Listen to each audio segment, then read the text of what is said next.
Good morning. It's Wednesday, February 18th. We're here for the Franklin County Commissioners meeting. I will call the meeting to order and ask that you join me for the Pledge of Allegiance. I pledge allegiance to the flag of the United States of America and to the republic for which it stands, one nation, under God, indivisible, with liberty and justice for all.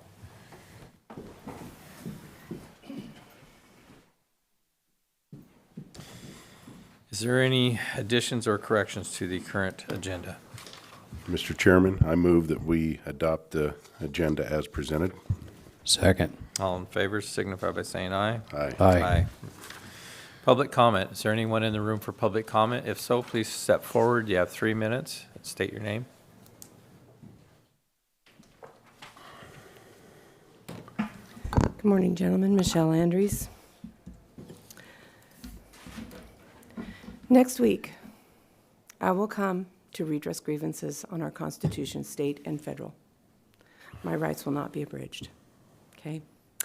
I am going to give you an assignment. You need to read Article 4, Section 4 of the United States Constitution. You need to read Article 1, Section 8, Article 1, Section 9. You need to read Article 11, Section 5 of the Washington State Constitution. And if you do a little bit of homework, you're going to find out there's no ability to set minimum wage. The only wage that this legislature has the right to set is convict wage, and I think that's a conflict of interest. We are not going to save our dams. All the beautiful things that you're doing for this prosperity of this county will be affected by the fact that we have to be a constitutional county and no less. They're calling you to violate your oaths. Your oaths mean something. You can be taken out of office for violating it, and so can they. And I will tell you the focus of this is called an invasion. I don't want to hear immigration one more gosh darn time. We have been invaded politically, and the state responsibility on the U.S. Constitution is to repel that. They have not done that. You show me the ARN, the alien registration numbers of people in this state. They don't exist, because under Mayorkas, they didn't get expended. They busloaded people from Colorado and California to the back doors of our DSHs, and they gave them full commission to go get a Social Security number. Not tracked. That's an invasion, gentlemen. And we are feeding them, we're medically treating them, and if you have a child when you're not under the jurisdiction of the United States, that child isn't either. And my anger is not at you. I've talked about this, I've worked on this, and this is not about me. I will send my petition to you, and we will go through it paragraph by paragraph, and we will understand. And then you have a decision to make. You're basically Mirandized. I do respect you all. We've had our days. But our state is in the gates of hell. And until we tell Bob Ferguson and all his minions that they are the ones that are violating our Constitution and we're not going to put up with it, that is not going to stop. And I believe in Franklin County.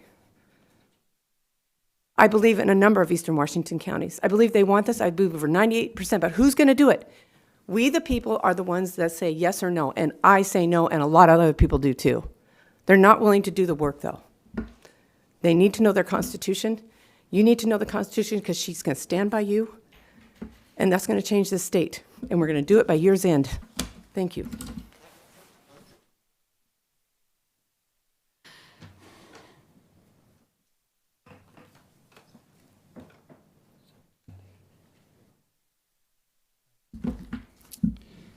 My name is Brian Thornhill, and I'm up here for the same reason I've been up multiple times. And that reason is for the safety for emergency responders and the community at large. So, and again, you guys know why I'm here, and I met with Civil Attorney Briggs and Sant and one fire district representative On January 7th and on January 6th, I met with the sheriff's office on this issue. And so I just want to bring it forward. As you can tell, I'm nervous. This is not easy for me whatsoever, because I'm going to come up against all of you guys. And I'm going against FEMA and NRC, and I'm going against everyone. And so, again, it's not easy, but I'll do the best I can. So one of the concerns that I had, the latest concern that I had was statute authority by a county commissioner, and that came up because of Mr. Bauman. And Mr. Bauman presented that if in an emergency, he was the authority and could control all emergency response agencies. That's in a meeting, a couple of meetings, it's documented, they've never denied it. So I went to Prosecutor Sant, and we discussed that. Mr. Briggs was there. And so I asked that question, does he have that authority? And he says, no, he does not. So Mr. Briggs was at the meeting, so you guys will be able to discuss it. I'm not putting in the exact words I want, but then within the meeting of the sheriff's office, we discussed some other things, and they're very professional. Evidently they have certain criterion or regulations they have to stand by. They would not step out of those. But in the meeting, they did say that if a county commissioner or Mr. Bauman did do what he stated, he would be detained, arrested, and removed from the premises. So that's how severe it would have been. So again, Mr. Briggs will probably talk about it, but there are some other issues in regards to, better look at my notes.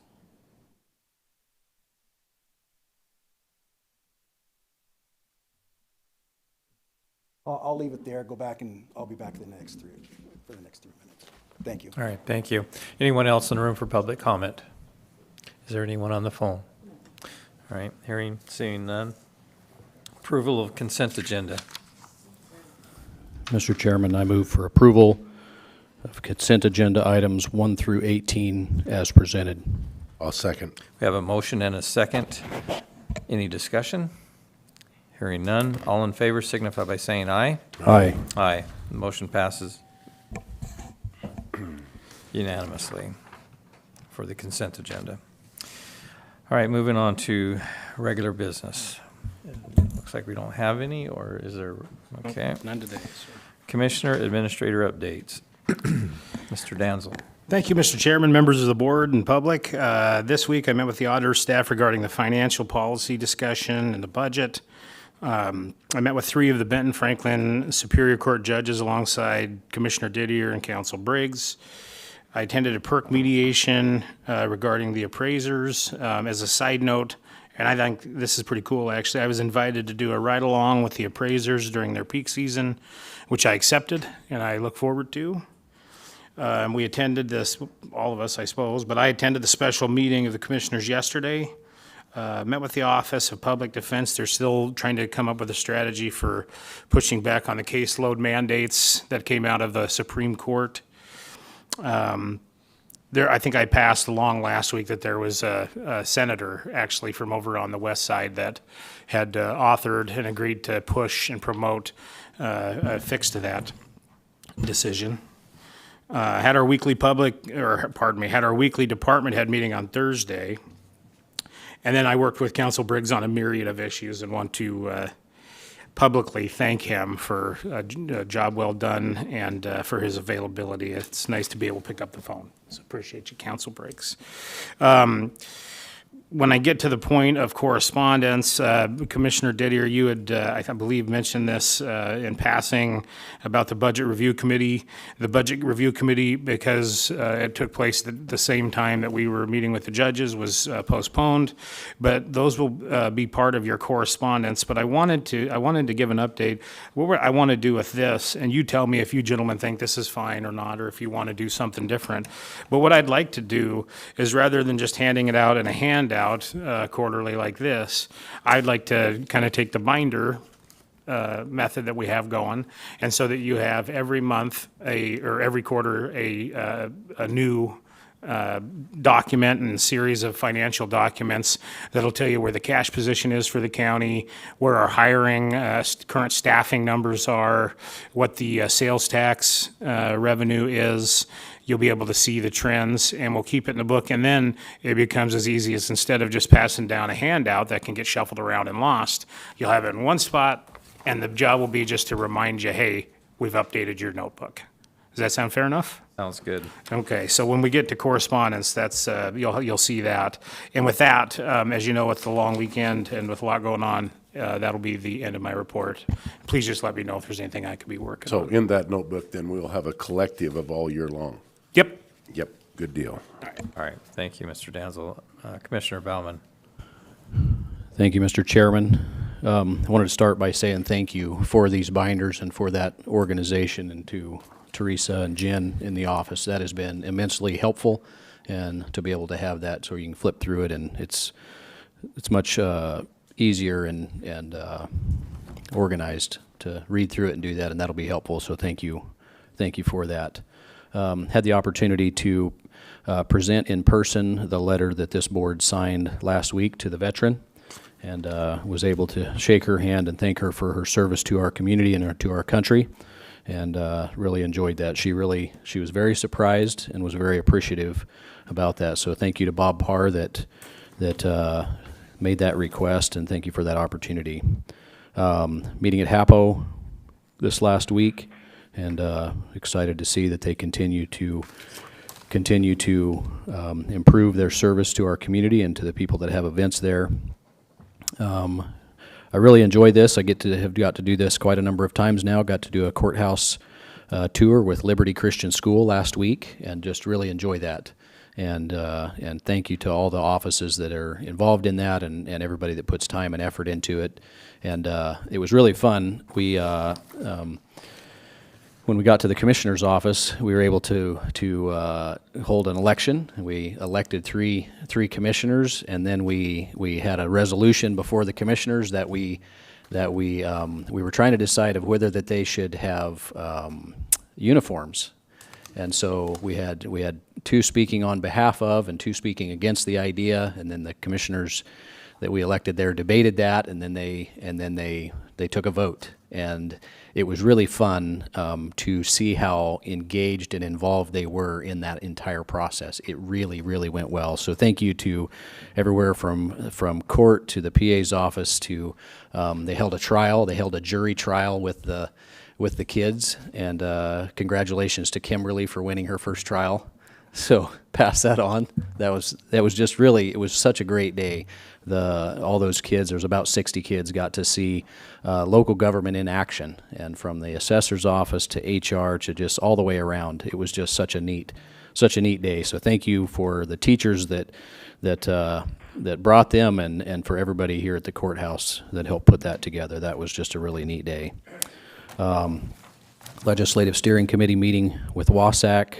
Last week had a Benton Franklin Transit Board meeting, and at that meeting, a couple of different things. I was elected the chair of that organization, and we had quite a bit of public comment. There's some frustration with some of the staff there. They feel like that there is some safety concerns, and so we are going to have, at our next meeting, we're going to have a workshop session about what our safety policy is with Ben Franklin Transit.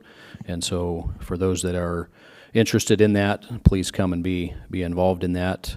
Also met with Director Kirk Pearson with the USDA in preparation for and planning for the Rural Prosperity Summit that's coming on March 26th, and just really appreciate all the time and effort that Kirk is putting into that, and now all the efforts that everybody else is, including our administrator and staff here. That's just really starting to come together, and we're going to have a standing meeting from now until then, just in preparation. Met with staff, met with the prosecuting attorney's office in preparation for this meeting, and Mr. Chairman, that's my report. Thank you. Commissioner Didier. Columbia Basin Sustainable Water Coalition meeting. A lot of concern about the snowpack that we are not getting the water possible drought that we're going to have in the Yakima Basin and other areas. A lot of discussion on that. Met with the Superior Court judges with Mr. Danzel. Had our special meeting yesterday, and I'm glad that the two counties can come to a agreement civilly, and we did. Had a complaint. A gentleman called me. He had a complaint. In talking with him, and I've asked him to send me the information. He hasn't sent it to me, but it boils down to septic tanks and the health board and the problem he's having out there in the blocks. And then reading the Capitol Press, again, the water shortage is a big concern. The farming issue, there's not very much optimism in the farming community right now. A lot of people are sale going on today out there at Booker's auction, and there's a lot of inexpensive farm equipment if anybody's interested. Farmers don't have any money to buy it. And there's the bids, there's tractors out there with minimum bids, and the one's about 120,000 shy of where it should be. I seen that last night. It's pretty sad, but Last night, there was an operating working potato digger that was $168. yeah, nobody has any money, and it's hard pressed this year.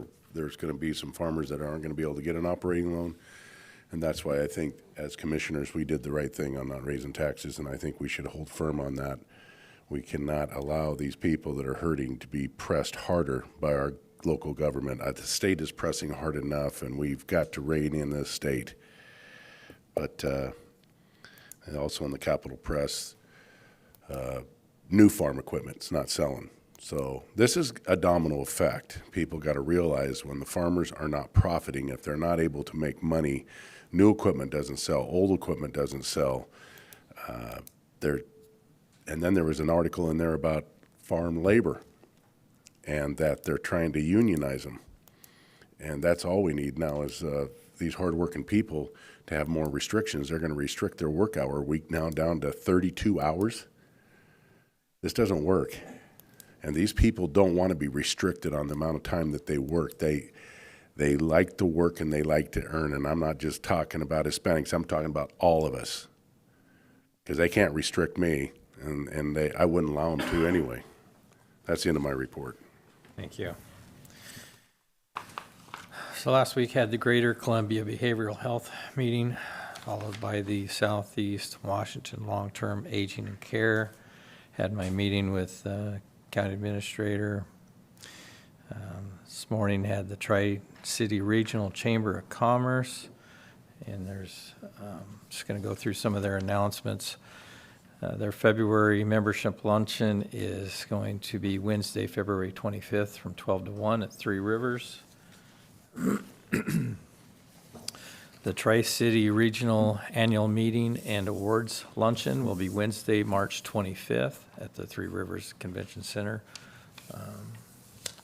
And then the Career and Internship Fair for 2026 will be March 4th, 10 to 2 p.m. at the CBC Campus H Building.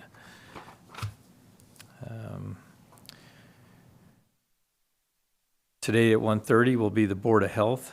So if there's anyone that has any public comment, that's at 1:30.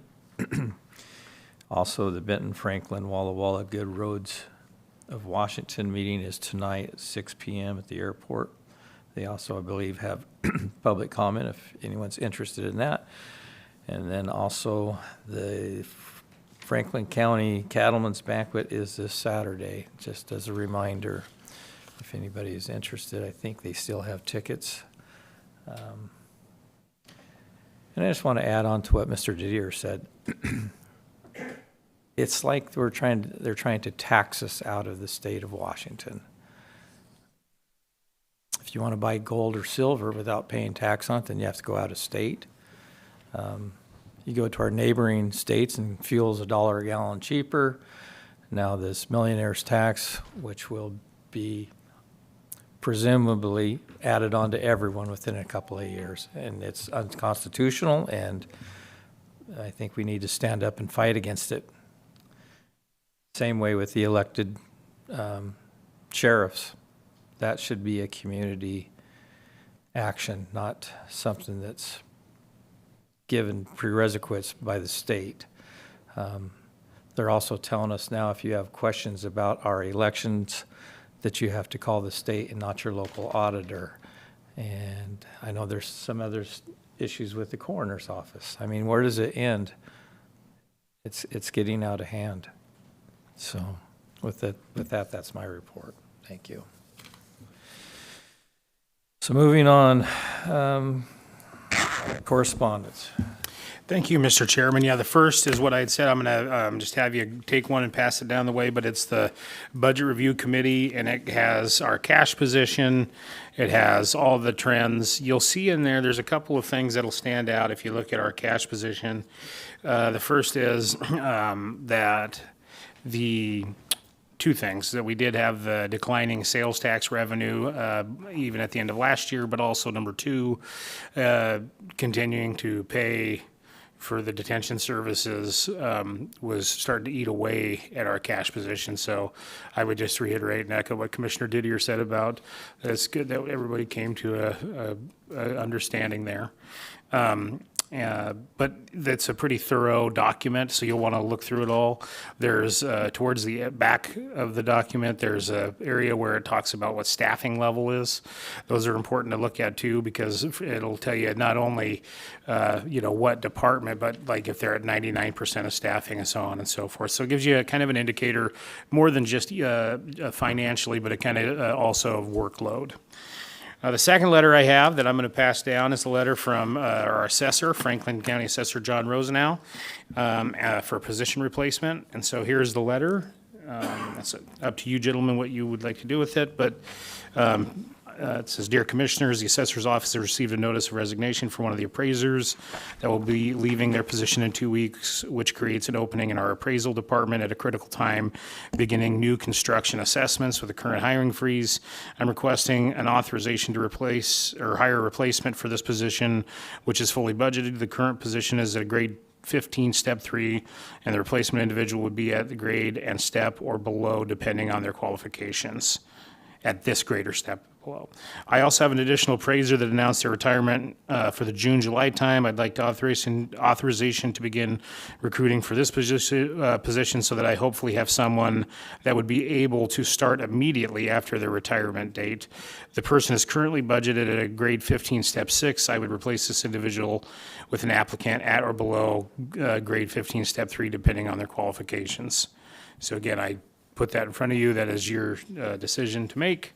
And then finally, I have here, and I'll pass it down, and there's back-to-back stapled correspondence, outgoing and incoming from the CTUIR that I believe that you gentlemen will be interested in discussing the ability to work together on a whole host of different things. So those are the pieces of official correspondence that I have.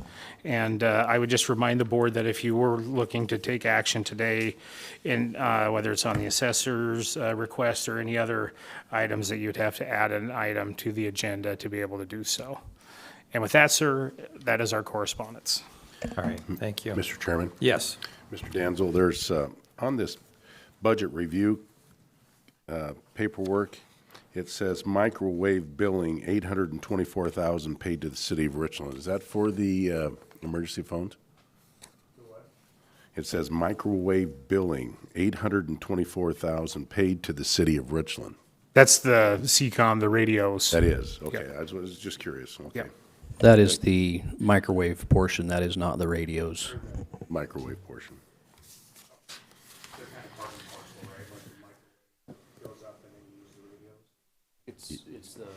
It's a different portion. It's not the radio. So it is the radios? Okay. So, and then Mr. Danzel, is it imperative that we make a move on the assessors, or could this be done next week?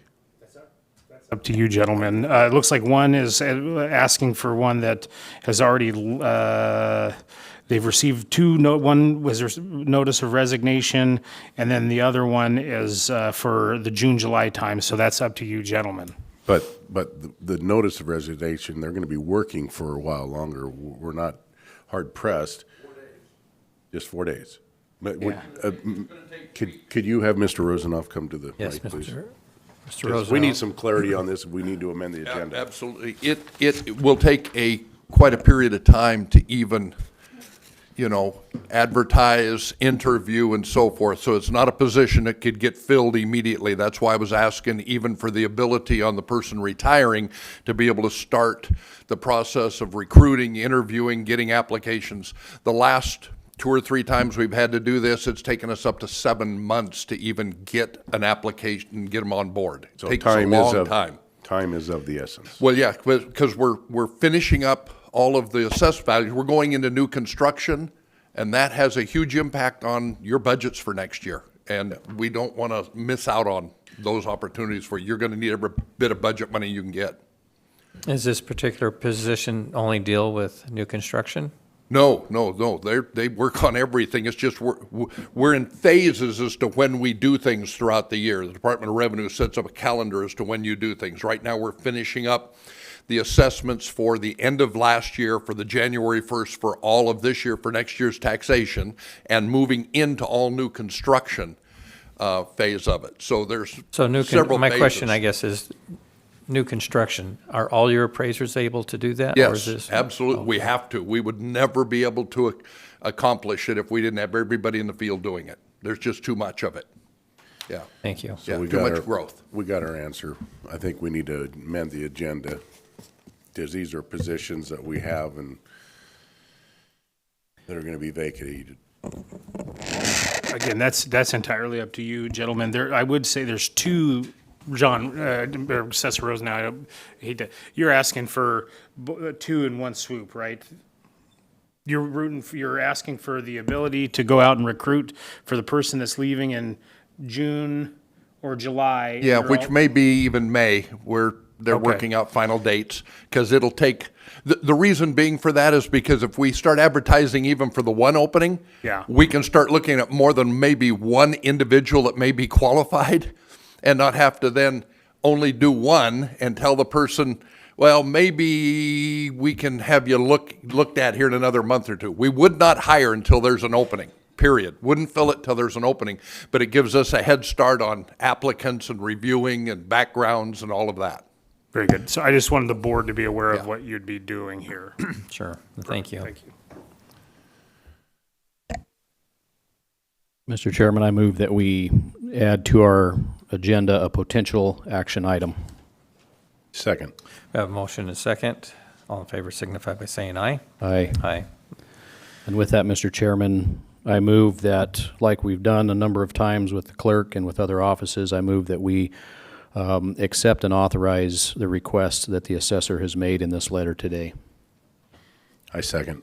Motion and a second. All in favor signify by saying aye. Aye. Aye. Aye. Motion passes unanimously. All right, public comment. Is there anyone in the room for public comment?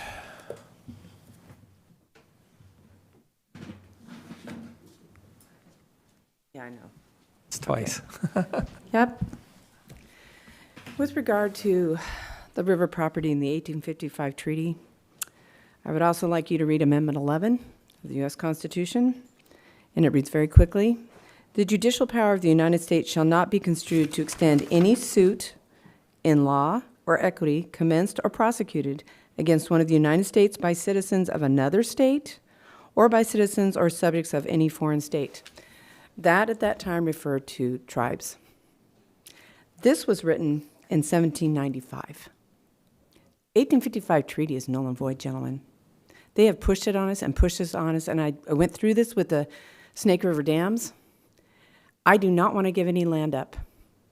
I will tell you this, there's not one single thing in this Constitution that enumerated the United States under a Democratic administration to send people to reservations. The only justice on the Supreme Court bench that understands this intimately is Clarence Thomas, and he's getting close to retirement. We do need to resolve that, but I would prefer you not move any further on that until that's resolved. Thank you. Thank you. Anyone else in the room for public comment? I thought I missed one. Again, I apologize not being able to get through this in one swoop, but a lot of things going through my brain. So I did want to bring up that one of the concerns that keep getting thrown at me is that I'm doing this for personal reasons. There's no personal reasons whatsoever. Well, there wasn't until Mr. Bauman and 2 other FCM board members showed up to a Franklin County Fire District Board meeting on November 5th and made it very personal. And you guys, all 3 county commissioners and everybody on that board made a statement against me. One of my concerns, you said my concerns were not correct through Mr. Bauman. And that issue I just talked about, that when that came to me, then I went to Mr. Briggs, prosecuting attorney, and the sheriffs to see what they said. And they agreed with me. So you guys wrote a letter to come against me that I went to them and they said, no, you are correct, that I'm the one that's correct and not you guys. So that, and that has to do with statute authority. That was one of my concerns. So want to get that out there. You guys made it personal. I did not. I wanted to keep it at the lowest level. And people have gone behind my back. I've talked to them to the face and they go around behind my back. And that's not right. You should not be dealing with things like that. The other thing we discussed between the 2 agencies when I met with the sheriff's and the prosecutor's office, 2 different meetings, but there's a conflict of interest because Mr. Briggs represents you guys and some of this is going against you guys. So there's a conflict of interest, so that has to be straightened out. And maybe not so much that, I just need some information on that. The other issue was that that this is out of Franklin County's jurisdiction. These are federal crimes because we're dealing with a federal contract. So all of you guys might be up for federal crimes. I don't know. So and the other thing was Mr. Bauman keeps talking about that there's these investigations this thick, right? So they're not investigations that I know of. And I did a public records search for Mr. Bauman and Sean Davis, the emergency management, and got those records. And they're false. So now those are going to be presented. And I've met with it won't be FEMA because you guys aren't supposed to, you guys aren't supposed to be investigating yourselves. And that's a conflict of interest, and neither is the federal government. So this is going to go above that. So now it's potentially crimes against the United States, against all of you. And that's what you guys wanted, evidently. But I did a public records request and got those documents, and those are going to be presented. And it's probably, you guys probably would have been all right, you two, but you've got at least one person that is not helping you guys. He might help you write what you need to say during meetings and stuff, but man, it was just a bad choice. Thank you. Thank you. Anyone else in the room for public comment? Anyone on the phone? No. All right, seeing none. Mr. Chairman. Yeah, Chair recognizes Mr. Bauman. Thank you. Jeff, could you have a conversation with me about this? So I have no intention of being harassed. Our Franklin County Emergency Management Director has been harassed for more than a dozen years, and I don't intend to see that continue. Would you help me understand what this board or myself as a sitting elected county commissioner can do to help prevent one of our employees from being harassed? I mean, I would say, generally speaking, anyone who's being harassed could seek an anti-harassment petition, but it's difficult. We're kind of in like a First Amendment zone here at a county commissioner meeting. I'm not talking about here. I'm just, there is volumes of documentation that demonstrates this. There has been lawyers from the federal government that have flown here from Washington, D.C., that have been driven to the top of Rattlesnake Mountain, that have been, indicated that there's fraud, there's abuse, there's misfeasance, there's malfeasance, there's criminal activity, criminal behavior. There's been multiple quote-unquote criminal investigations started against me. There has been threats about that I am required to vote a certain way as a sitting county commissioner, that I can't say things, that I have to say things, that I have to apologize. There has to be written apologies, and it needs to stop. with me, I'm fine. I'm going to be fine. But when I watch somebody that is actively harassed, they've been harassed from a public position, and they've been harassed for many years, and it's time for it to stop. And I'm happy to have the conversation with whoever I need to have the conversation with, but I'm not willing to watch the harassment continue. And so I would like some advice on where do we go from here, because the harassment needs to stop. I recognize Prosecutor Sean Stanton at the mic. Chair. Yeah, I came down because obviously I'm trying to do other things, but listening to the meeting, it was concerning. I want to point out a clarification, because I think part of the issue that was asked of us, that what the former fire chief from District 5 had requested of us, was the question regarding authority to direct a particular department to respond. And it was framed to us as the question of, can a commissioner, can any other fire chief from any other district direct, or Sean Davis for that matter, the emergency management director, does he have authority to direct a particular fire department to take action? And our answer was no. Typically, every single agency working together is there collaboratively. What happens during an emergency exercise that we do that addresses the Energy Northwest plant, we all come together for these exercises, and what will be presented is, hey, we have this emergent issue that might be in District 5, District 3, what are the available resources to respond? The question that was asked of us is, well, can a commissioner, and that could be any one of you, any one of the board members that is sitting as a member representing the county. We are typically there, or a member from our legal team, primarily to advise on, does this meet the criteria to establish a declaration of emergency? Once an emergency is declared, that opens up the opportunity for the board to authorize expenditure of funds, bypassing the normal bidding process, because we have to treat the emergency. But the question was asked of us, well, can a commissioner direct a particular fire district to respond to another thing? And the answer to that question was no, but there's a discussion about resources, there's a discussion about what are the needs. And typically how that comes about is the fire chiefs of those respective districts will basically have a discussion. That's why they're there. They're there at the operations center, and I think all of you have been as part of that emergency team. But the important, I think, distinction is that no, not any one fire chief or sheriff or law enforcement entity within the zone of the emergency has the authority to direct anything.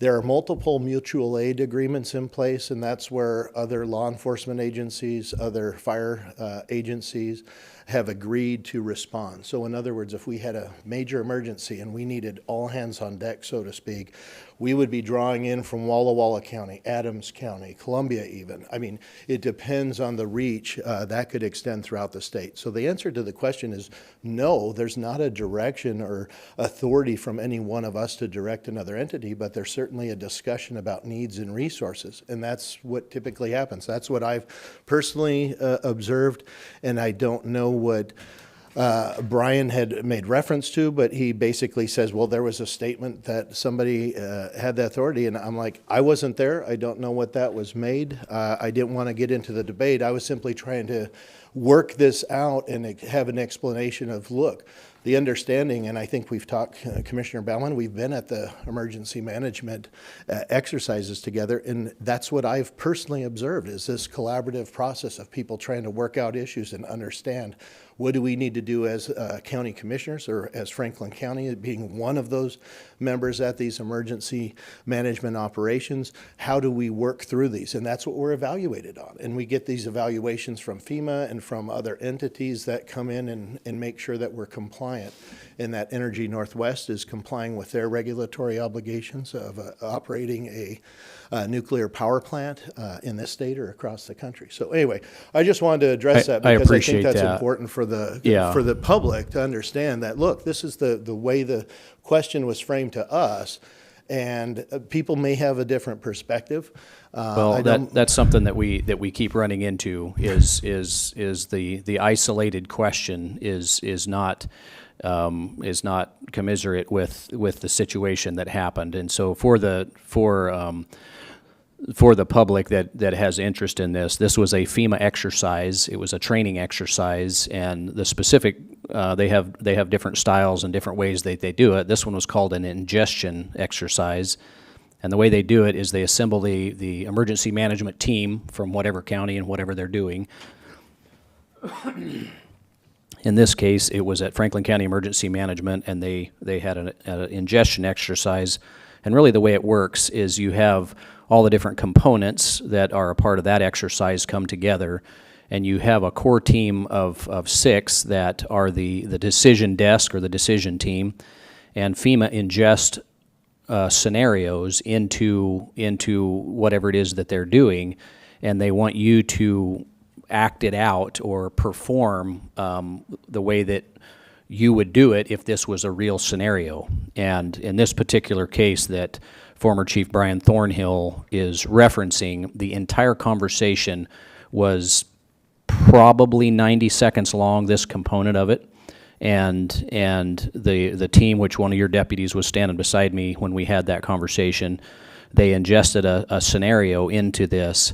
And so I just want to be very clear and you know, where that this is being recorded, to say that at no time do I or have I ever thought that I have authority over other agencies or in that way. I don't think that today. I have never thought that and have never insinuated that in any way. As you described, there is, in an emergency situation, there is situations that come forward where there is additional authority granted over resources and different things like that. But I have never before, nor do I today, think that I have authority over a sitting fire commissioner or a sitting chief of a fire district in any way, shape, or form. So thank you for your clarity on that. And if the media or anybody would like to talk to me, I've got a lot of documents that I would be happy to walk through with you. That documentation goes back at least to 2012. With very similar scenarios, and 2012 is a long time before I became a commissioner. And so if anybody would like to vet that out, and as far as being threatened of having committed a federal crime, I don't even know how to respond to that. And so certainly a former fire chief does not have the authority to claim that I have committed a crime. So thank you, Sean. Yeah, and just for further clarification, I know we've discussed about this before because we've had that conversation. I remember the first time as a commissioner when you attended the meeting or attended the emergency management center when we were having our first exercise, and you were doing what typically I continue to do. I ask questions of those that are present because there's others that have a lot more experience in this area, and I think we've both been in that situation where we are asking questions because you're asking questions from the perspective of being a commissioner and representing the county on that level, and I have questions as to the legal aspects. So sometimes we will pair off with members of FEMA, talk to them about different things, and we've gone through different trainings and things like that. But I did want to thank, Mr. Thornhill did come into our office with the new chief, so we had an opportunity to be introduced to him, and I expressed the same interest that I've expressed with the board and others, is that, look, we want to work well with all of our fire districts. I think it's an important aspect of every time. The one natural disaster that we typically get in our area is strong high winds with fire. I mean, that's one of the most, we don't, knock on wood, we typically don't have flooding per se, unless it's related to rapid snowmelt that we sometimes get, and we've seen that in a few years ago. We had that where we had a lot of snow accumulation. There was a discussion about that and how that's an issue. I know the mountains got hit hard in various areas of the Cascade, so hopefully we do get that snowpack. But those are the areas of natural disaster that this board has had a concern about. We have a concern about because it helps us to be able to navigate and foresee the legal issues that will come about. And obviously, just like sometimes when the board asks us legal questions here, it's hard for us to give good advice on the fly. We want to be able to research it, and that's the purpose of these exercises, so we could kind of see, envision what potential scenarios could come, and it gives us an opportunity to explore those legal answers and allows us to be able to give the guidance that the board needs. So thanks Thank for you that. so much. I just wanted to clarify that, so thanks. Right, thank you. Is there a need for executive session today? sorry, it might need to be a little bit longer. Let's, how much time do you need, Brian? I need about 10 minutes. 10 minutes. Let's go 25. I'm being optimistic here. 4230, 110, 1I, litigation. Well, myself, the board, Mr. Danzel, the clerk of the board, and Mr. Sant. All right. One quick question. Is there any other business? No. Okay. Before we go into executive session, I just want to say thank you to all the hardworking people of Franklin County. Kudos to Mr. Danzel and to Jeff Briggs that have worked hard this last week. We've had several major accomplishments, and this board in its entirety has strives to keep your taxes down and to make sure that all of our sources are used efficiently and that there is no misuse of any funds. So this last week has been, I believe, a major success. So I just want to say thank you to all the hardworking people that work here in the courthouse that make this possible. Thank you. And with that, we'll move into executive session for approximately 25 minutes. The time is 9:47. So we will be back at 12 minutes after 10. Thank you.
Mics are on.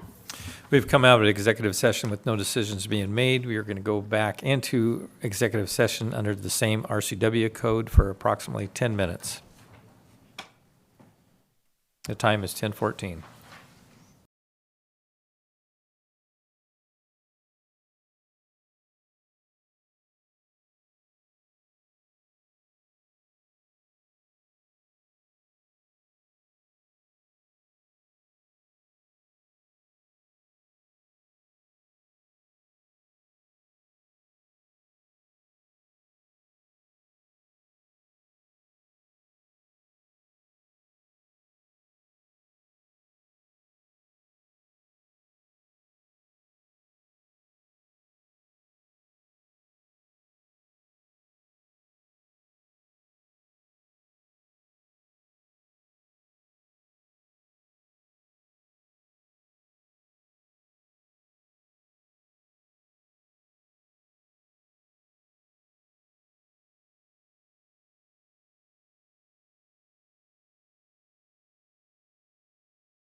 We've come out of executive session with no decisions being made.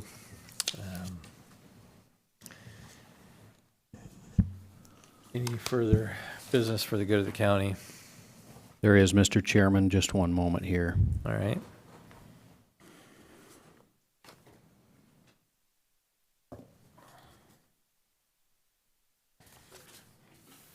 Mr. Chairman, I would move that we would amend the agenda to add 2 potential action items to our agenda. The one action item would be for this board to accept and sign the CR2A settlement agreement with Benton County on the litigation that has been ongoing between the 2 counties. And the second action, the potential action item, would be to authorize our administrator and legal counsel to author and send correspondence on this board's behalf to the Superior Court. I second. We have 2 motions and a second. I'm sorry, a motion and a second. All in favor signify by saying aye. Aye. Aye. Aye. Motion passes unanimously. So, Mr. Chairman, with that amended agenda, I would move that this board accept and sign the CR2A settlement agreement with Benton County, which is case number 26-2-00046-39, which is the litigation settlement agreement between Benton and Franklin counties. Second. We have a motion and a second. Any discussion? Hearing none. All in favor signify by saying aye. Aye. Aye. The motion passes unanimously. Thank you, Mr. Chairman. And lastly, I would move that this board authorize our administrator and legal counsel to author correspondence on this board's behalf in relationship to the ongoing conversation with Superior Court about juvenile detention and probation services. I second. We have a motion and a second. Any discussion? Hearing none. All in favor signify by saying aye. Aye. Aye. The motion passes unanimously. All right, any other business for the good of the county? Hearing none, this meeting is adjourned.